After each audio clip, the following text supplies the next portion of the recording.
agradou moê-lo, fazendo-o enfermar, quando der ele a sua alma como oferta pelo pecado. Verá a sua posteridade e prolongará os seus dias, e a vontade do Senhor prosperará nas suas mãos.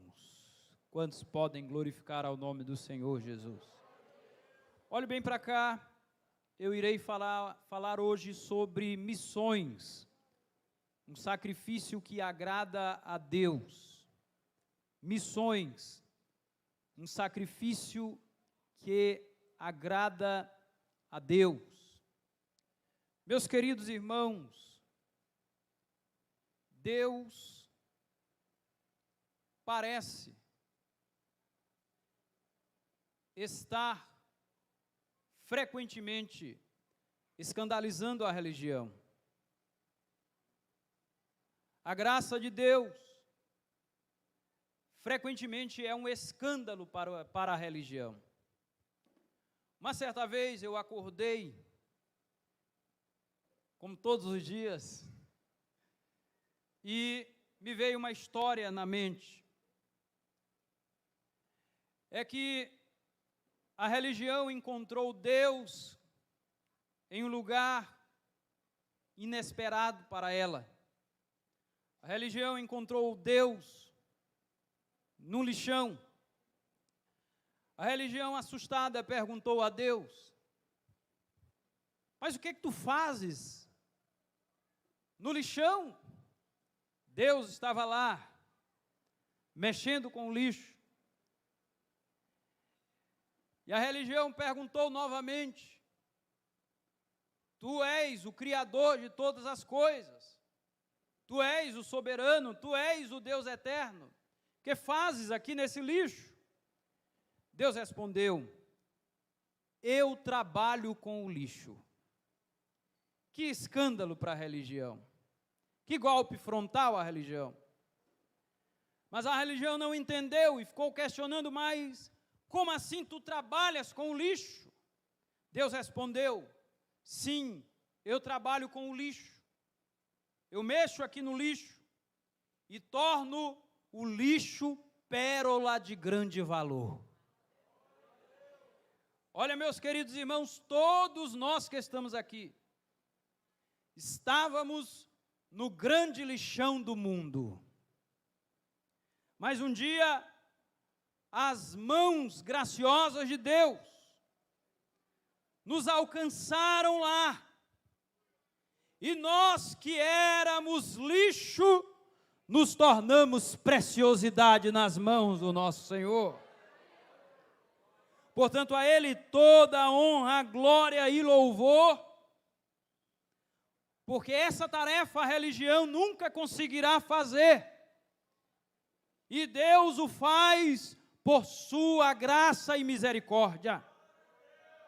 Na verdade, irmãos, essa é a tarefa missionária. Deus está trabalhando no mundo inteiro. No mundo inteiro tem pessoas se rendendo ao Senhor. Tem gente se rendendo ao Senhor no Brasil. Tem gente se rendendo ao Senhor na África. No mundo islâmico, tem gente se rendendo ao Senhor, tendo visões do próprio Jesus. Aqui em Santa Inês, tem gente se rendendo ao Senhor todo dia. Deus está sacudindo o mundo com a mensagem do Evangelho. Nós dizemos frequentemente que missões está no coração de Deus. E isso é um fato, mas precisa estar no coração da igreja. Na verdade, irmãos, tornamo-nos repetitivos em dizer que missões é uma tarefa para a igreja. Eu acredito que todo cristão é ciente do dever que pesa sobre a igreja de anunciar o Evangelho. Todo cristão. Na verdade, a tarefa missionária não é da política municipal, nem da política estadual, nem da política nacional. A tarefa missionária não é uma tarefa da educação secular. A tarefa missionária não é uma tarefa de qualquer outra instituição ou qualquer grupo social. O único grupo autorizado por Deus para realizar esta tarefa é a Igreja do Senhor Jesus Cristo. O único grupo. Porque para nós são as palavras. Toda autoridade é me dada no céu e na terra, portanto, ide e fazei discípulos de todas as nações. É interessante porque Alexandre Duff disse o seguinte: a igreja que deixa de ser missionária, a igreja que deixa de ser evangelística, em breve deixará de ser evangélica. A igreja que deixa de ser evangelística, em breve deixará de ser evangélica. Mas eu posso dizer, irmãos, o seguinte: o crente que deixa de ser um missionário, o crente que deixa de ser um pregoeiro, de ser um evangelista, em breve ele poderá deixar de ser crente. Então nós somos chamados por Deus a anunciarmos essa palavra, a nos engajarmos na tarefa de missões. Em diversos momentos essa responsabilidade foi afirmada por Jesus. Em Mateus 28, versículos 18, 19, eu já até citei aqui, Jesus diz: toda autoridade é-me dada nos céus e na terra, portanto, ide e fazei discípulos de todas as nações. Em Marcos 16, versículo 15, a palavra de Deus fala com muita clareza: ide por todo o mundo e pregai o evangelho a toda criatura. O Senhor Jesus disse também em João capítulo 20, versículo 21, assim como o Pai me enviou, eu também vos envio. O Senhor Jesus também fala em Atos capítulo 1, no versículo 8, mas recebereis poder ao descer sobre vós o meu Espírito, e sereis minhas testemunhas tanto em Jerusalém, como em toda a Judeia, Samaria e até os confins da terra. Todos nós somos chamados por Deus a nos envolvermos com essa obra. Paulo, quando escreve aos Coríntios, ele fala de si mesmo, fala de Apolo e de todos aqueles que trabalham no reino de Deus como cooperadores de Deus.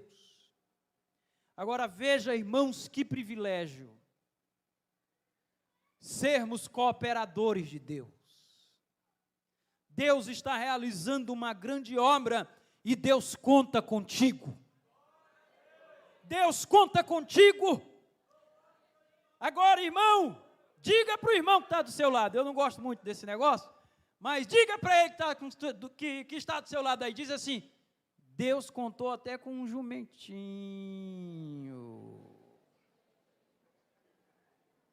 Será que ele não pode contar comigo, irmão? Eu não estou chamando nenhum crente aqui de jumento, não. Deus contou até com um jumentinho. Jesus lá em cima. Eu não sei se ele ia fazendo assim, mas ele ia em cima, e o jumentinho andando, e ele em cima, e o povo hosana, e ele em cima, e o jumentinho andando. Eu não quero perder para jumento. Tem alguém aí que quer perder para um jumento? Diga assim, eu faço assim, eu não perco para jumento não. Ô glória! Deus pode contar contigo, meu irmão, para essa grande obra?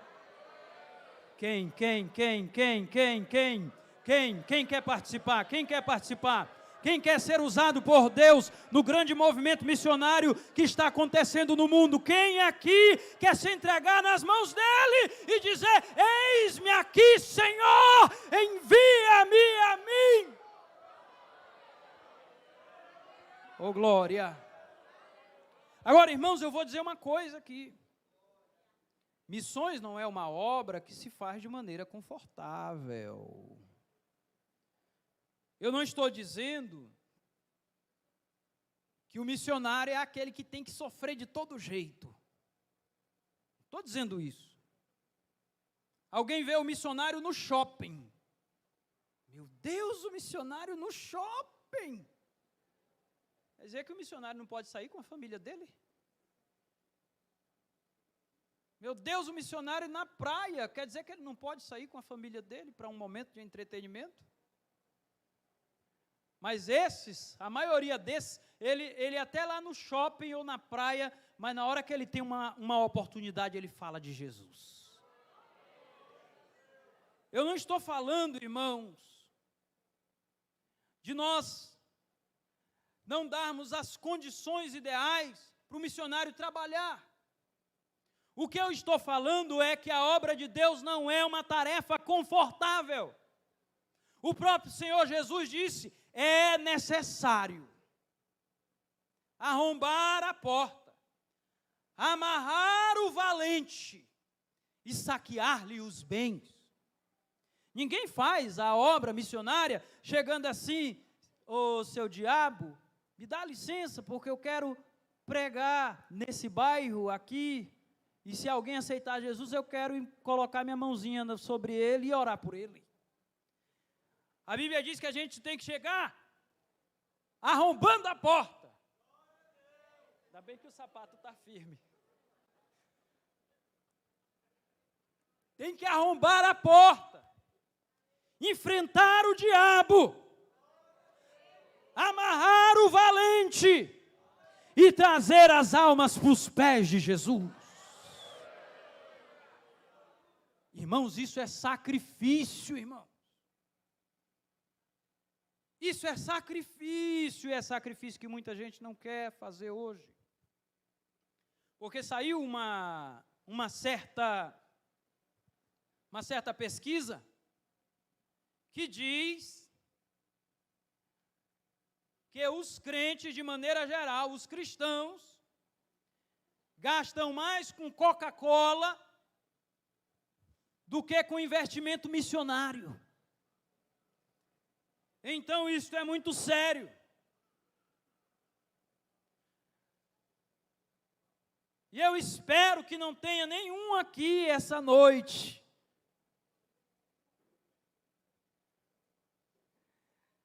ou seja, irmãos, muitas vezes nós estamos preocupados mais com a nossa vida do que com a obra que Deus está realizando na terra.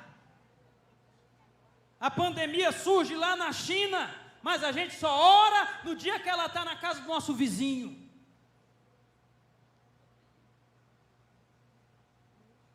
Pessoas estão morrendo numa guerra lá na Ucrânia, mas muitos só vão orar se alguém disser assim, está chegando no Maranhão, está chegando em Santa Inês, já está na BR, entrando na Rua do Comércio a guerra.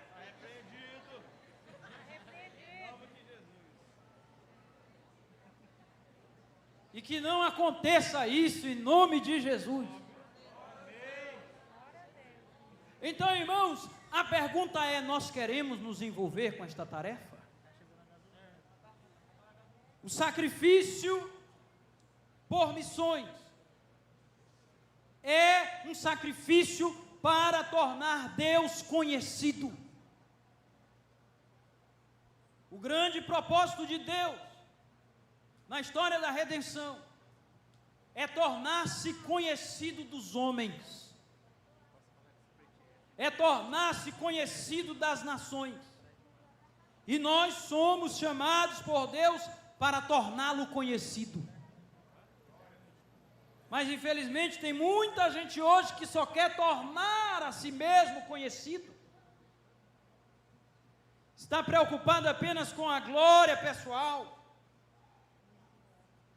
Mas eu já ouvi o pastor Raifran dizendo que quem torna a Deus conhecido, Deus o tornará conhecido também. Mas veja, Deus tem o propósito de tornar-se conhecido. Há pessoas que pensam que as missões começam apenas com Jesus, em suas viagens por povoados, vilas, pregando o evangelho, curando os enfermos. Há outros que pensam que missões começam apenas com as viagens missionárias de Paulo, com o trabalho da igreja primitiva, mas na verdade missões já começa com o próprio Adão, porque quando Deus chama Adão, Deus dá uma tarefa para ele deveria povoar a terra, e povoar a terra, na verdade, é levar a glória de Deus, porque o homem foi criado para a glória de Deus. Então, se este Adão passa a povoar a terra em obediência ao mandamento de Deus, ele está levando a glória de Deus. A glória de Deus em sua casa, a glória de Deus entre seus descendentes. Mas veja, Deus chama Abraão de Ur dos Caldeus, uma terra idólatra.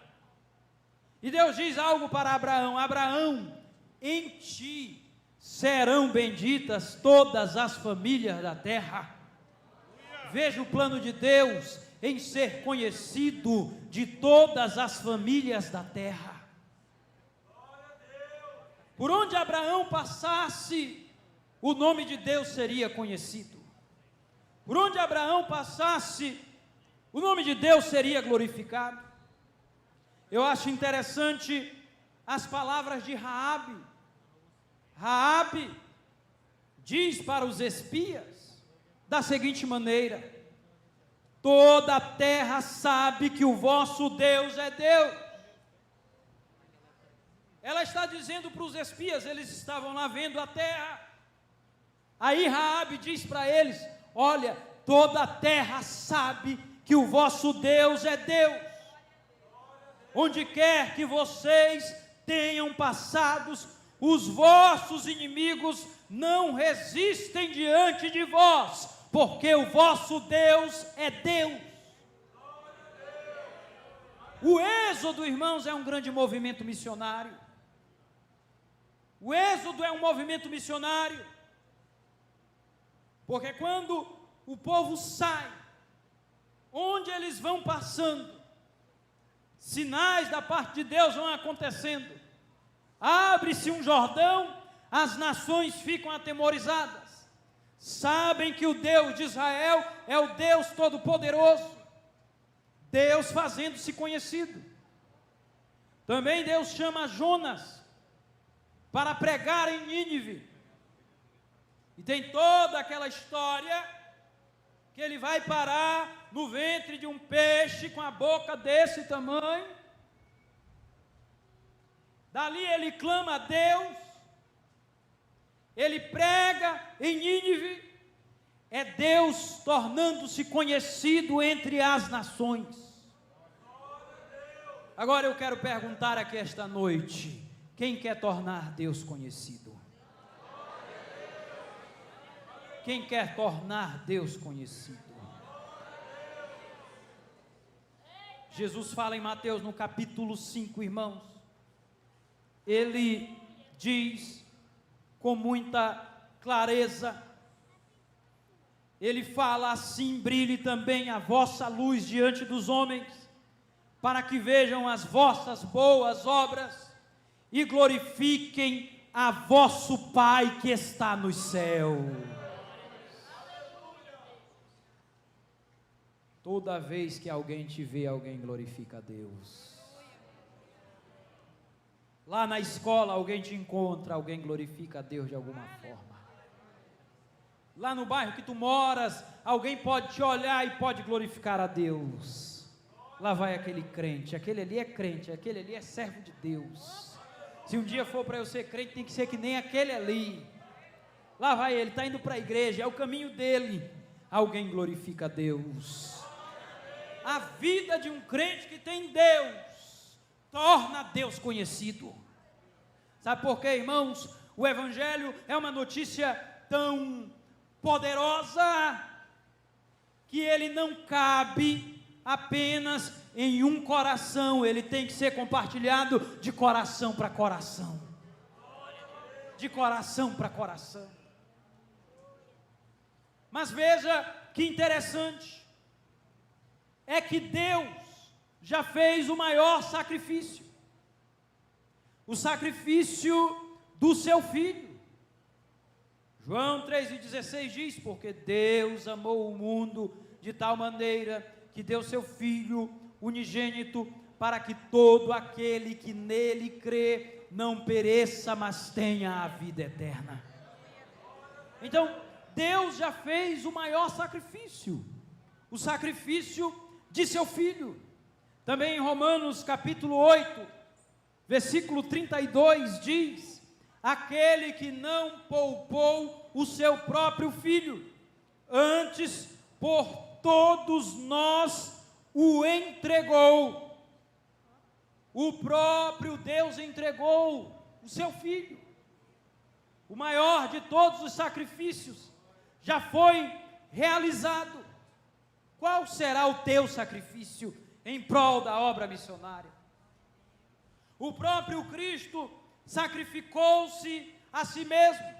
Isaías 53, versículo 4, diz, certamente, Ele tomou sobre si as nossas enfermidades, e as nossas dores levou sobre si, e nós o reputávamos por aflito, ferido de Deus e oprimido, mas Ele foi transpassado pelas nossas transgressões, e moído pelas nossas iniquidades. O castigo que nos traz a paz estava sobre ele, e pelas suas pisaduras fomos sarados. Quem pode glorificar ao nome dele aqui esta noite? Todos nós andávamos desgarrados como ovelhas, cada um se desviava pelo caminho, mas o Senhor fez cair sobre ele a iniquidade de todos nós. Oh glória! Jesus já fez o sacrifício de si mesmo. Ele já entregou a si mesmo como sacrifício. É o sacrifício que perdoa os nossos pecados. É o sangue que foi vertido na cruz, que nos purifica de todas as nossas iniquidades. É o sacrifício que se estende a todas as nações e a todos os homens, porque a obra missionária, a tarefa de pregar o Evangelho não é exclusivista, não é apenas para um grupo que já foi, na verdade, determinado lá na eternidade a não resistir ao Evangelho de maneira nenhuma. A Bíblia diz que a graça de Deus manifestou-se salvadora a todos os homens. João diz, Ele é a propiciação pelos nossos pecados, mas não somente pelos nossos, mas pelos do mundo inteiro. Oh glória, oh glória. Jesus já sacrificou a si mesmo. A igreja primitiva sacrificou o que possuía.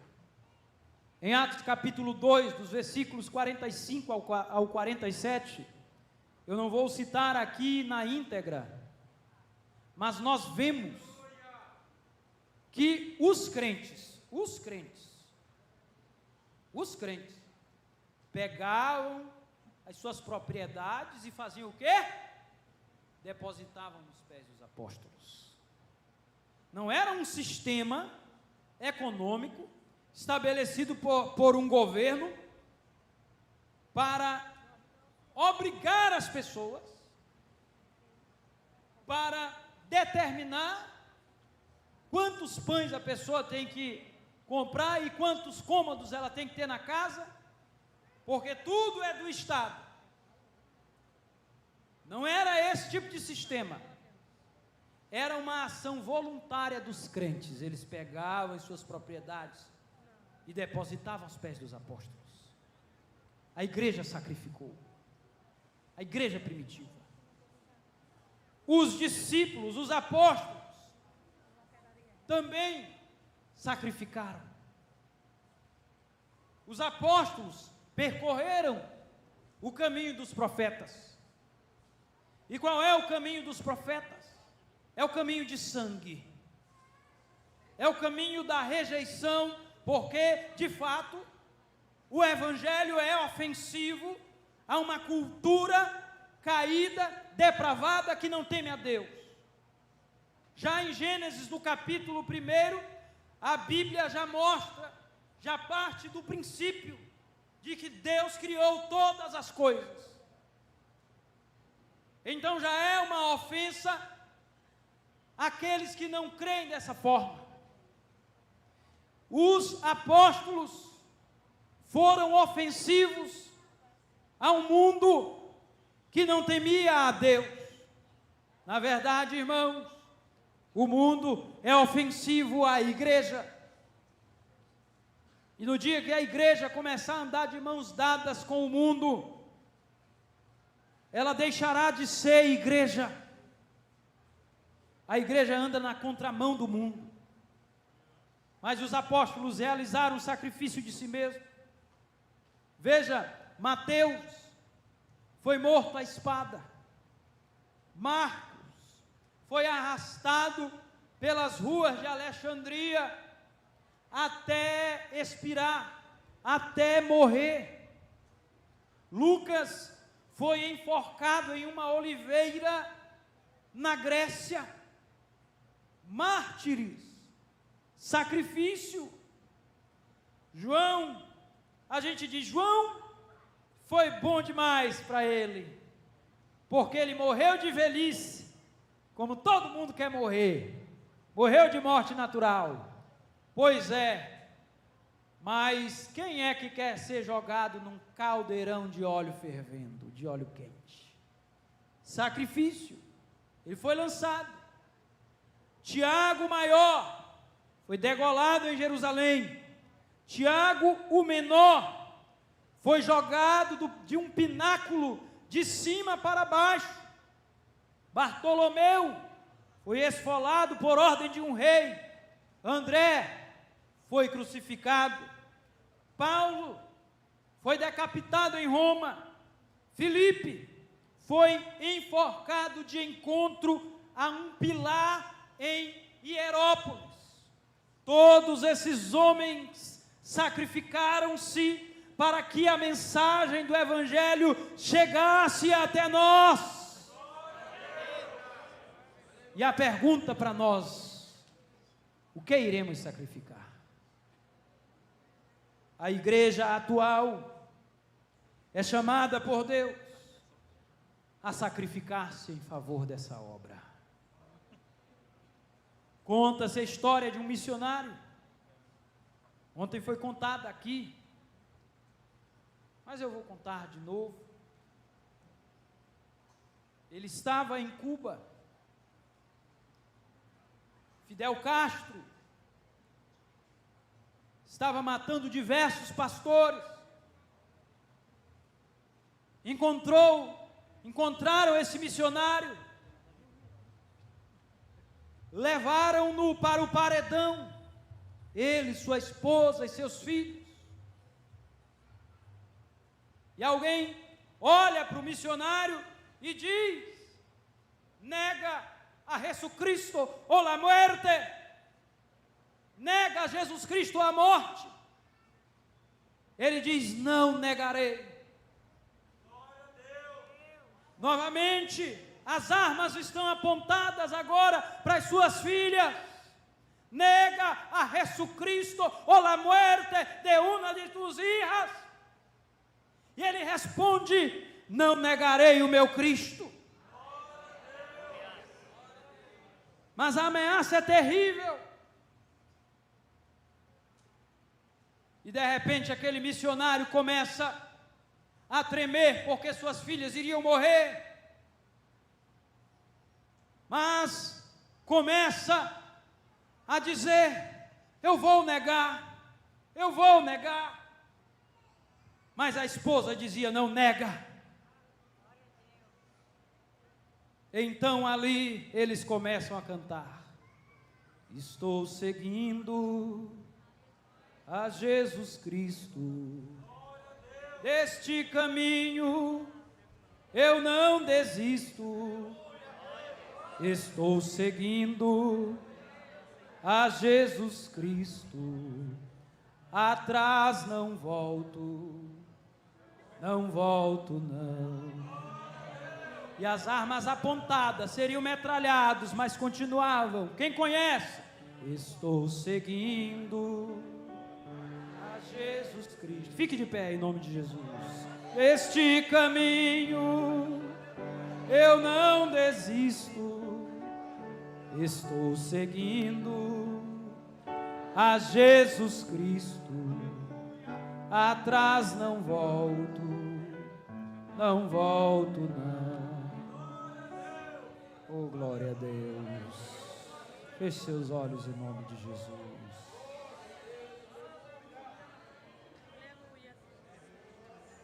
Oh, glória a Deus. Aleluia.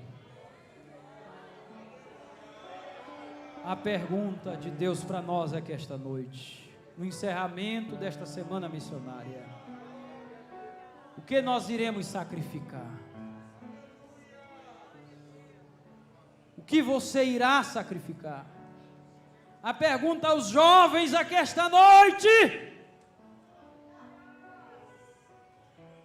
aos adolescentes e jovens que estão aqui esta noite: o que iremos fazer em nossa geração para tornar o nosso Deus conhecido e arrancar almas que estão a caminho do inferno? A pergunta para a igreja: o que nós iremos sacrificar? Feche seus olhos em nome de Jesus. Aí onde você está.